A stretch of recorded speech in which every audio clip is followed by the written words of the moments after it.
বাংলাদেশ আওয়ামী লীগ এত বড় একটা সংগঠন, কিন্তু আজকে এদের চরম বিপর্যয়।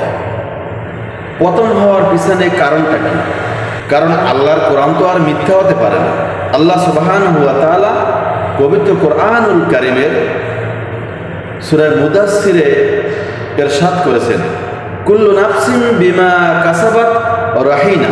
প্রত্যেকটা মানুষ তার নিজ কর্মের জন্য দায়ী।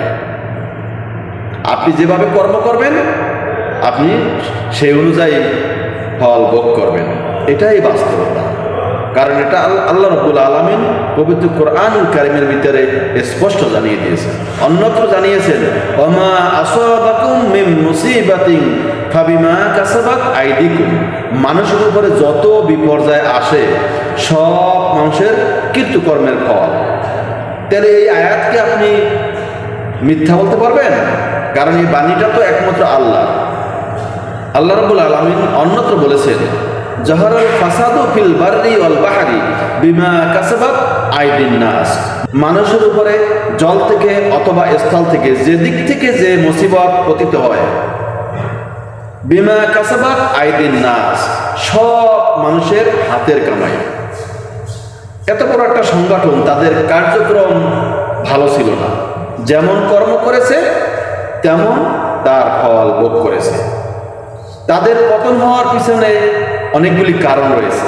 তার কারণ এই সংগঠনের কতিপয় মানুষ তারা কোরআনের সাথে বেয়াদবি করেছে, যার কারণে তাদের এই পতন এসেছে। এদের পতন হওয়ার পিছনে আরো কারণ রয়েছে। তারা অনেক আলেম ওলামাদের সাথে বেয়াদবি করেছে এবং এরা তাফসিরুল কোরআন মাহফিলে বাধা দিয়েছে। অসংখ্য তাফসির মাহফিল তারা বন্ধ করে দিয়েছে, মাহফিল হতে দেয় নাই। তার মানে তারা কোরআনের সাথে বেয়াদবি করেছে।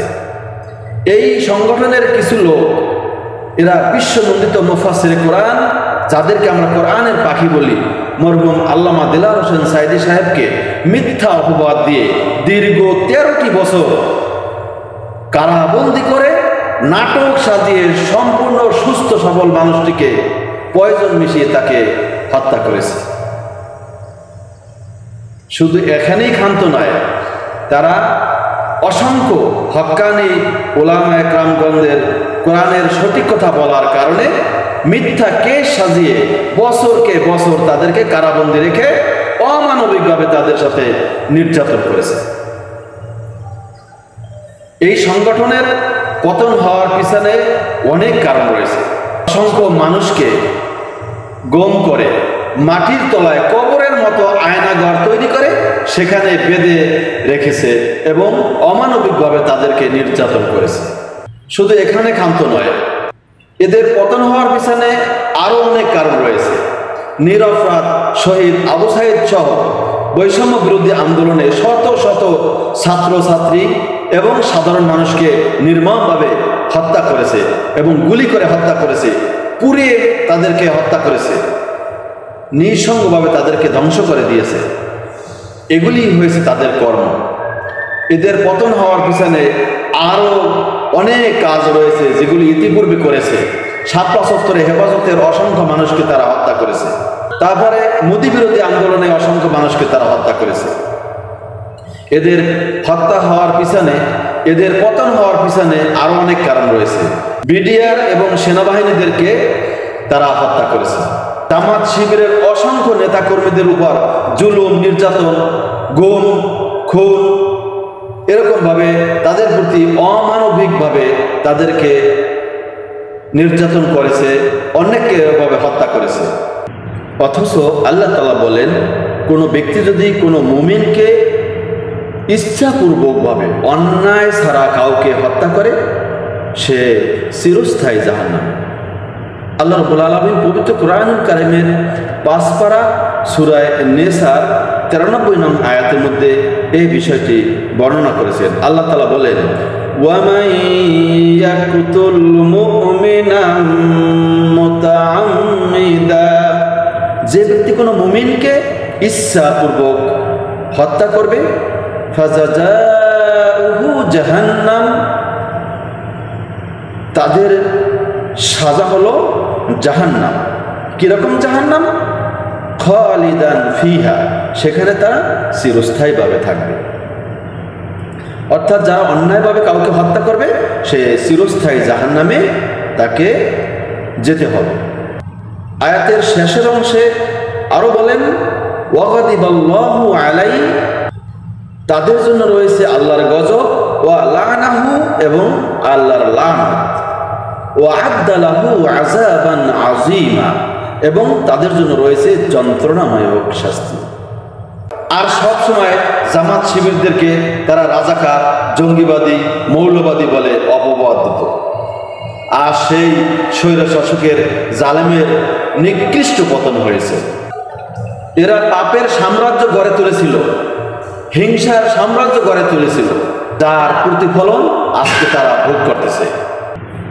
পরিশেষে আমি এই কথাটাই বলতে চাই, তারা অনেক অত্যাচার করেছে, অনেক জুলুম করেছে, অনেক অপরাধ করেছে, অনেক ষড়যন্ত্র করেছে।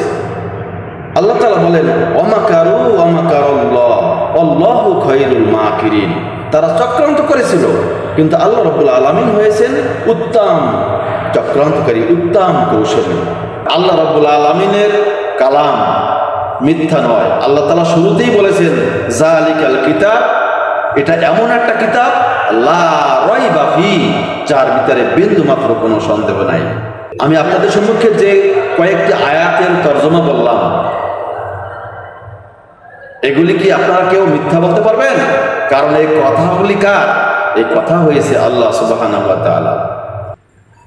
আমি যদি অন্যায় করি, আমি যদি পাপ করি, আমি যদি অপরাধ করি, তাহলে এর সাজা আমাকে ভোগ করতে হবে, তাই বাস্তবতা।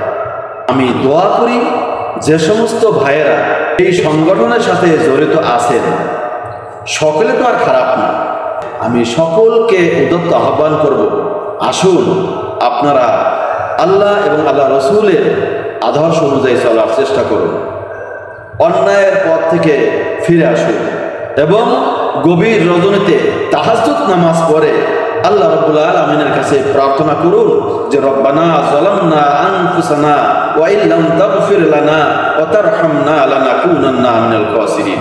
যে হে আমার রব, হে আমার প্রতিপালক, আমরা জুলুম করেছি, আপনি যদি আমাদেরকে ক্ষমা না করেন, আপনি যদি আমাদেরকে করুণা না করেন, তাহলে অবশ্যই আমরা ধ্বংস হয়ে যাব।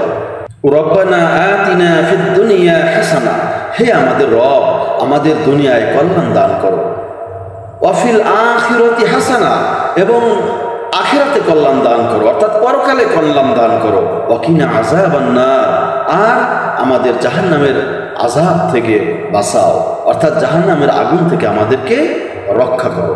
রব্বানা গফির লানা যুনুবানা, হে আমাদের প্রতিপালক, আমাদের গুনাহসমূহ ক্ষমা করে দিন। ওয়া ইসরাফানা ফি আমরিনা, আমাদের কাজের ক্ষেত্রে যেখানে তোমার সীমা লঙ্ঘন হয়েছে তা তুমি ক্ষমা করে দাও। ওয়া সাব্বিত আকদামানা, আমাদের পা মজবুত করে দাও। আনসুরনা আলাল কওমিল কাফিরিন, এবং কাফির সম্প্রদায়ের বিরুদ্ধে আমাদেরকে সাহায্য করো। আল্লাহুম্মা, হে আল্লাহ, লা ইয়াখফা আলাইকা শাইউন মিন আমরিনা, আমাদের কোনো বিষয় আপনার কাছে গোপন নাই। নাহনু ফুকারাউ বাইনা ইয়াদাইক, আমরা আপনার সামনে গরীব। নাহনুল মুকিররুনাল মু'তারিফুনা ফি যুনুবিনা, আমরা আপনার কাছে আমাদের পাপ স্বীকার করছি। আতা'নাকা ফাশাকারতানা, আমরা আপনার সামনে অভাবী। ওয়া আসাইনাকা ফাআমহালতানা, আর আমরা আপনার অবাধ্য হয়েছি, তাই আপনি আমাদের অবকাশ দিয়েছেন। ওয়া ইন রাজি'না ইলাইকা ক্বাবিলতানা, আর যদি আমরা আপনার কাছে ফিরে আসি, আপনি আমাদের গ্রহণ করবেন।